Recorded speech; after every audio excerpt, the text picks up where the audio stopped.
U odnosu na 2019. godinu, prošle godine je MUP kantona 10 evidentirao manji broj prijavljenih slučajeva obiteljskog nasilja, što je dobro. No brine to što svi slučajevi proslijeđeni tužiteljstvu nisu kvalificirani kao kazneno djelo. Od njih smo dobili 4 povratne informacije da u 4 slučaja nije bilo elemenata kaznenog djela. Imali smo nekoliko slučajeva gdje je to ocijenjeno kao incidentna situacija, nije se išlo sa nikakvom prijavom. Imali smo čak 7 slučajeva gdje je to karakterizirano kao prekršaj. Za razliku od drugih modaliteta, fizičko zlostavljanje je najlakše dokazati.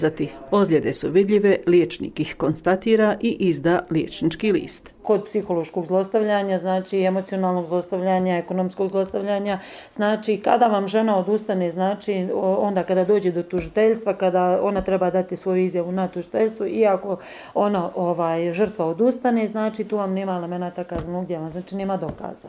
Općinski sud u Livnu žurno rješava predmete obiteljskog nasilja, tako da je u prošloj godini u 5 slučajeva izrekao kaznu zatvora, 3 uvjetne osude, 2 novčane kazne i 15 zaštitnih mjera koje se uglavnom odnose na psihosocijalni tretman. Jer u većini slučajeva kao okidač za činjenje ovog kaznenog djela su upravo ti nesređeni obiteljski odnosi, zavisnost od alkohola, zavisnost od drogama, nekakvi psihički momenti, psihičke bolesti itd.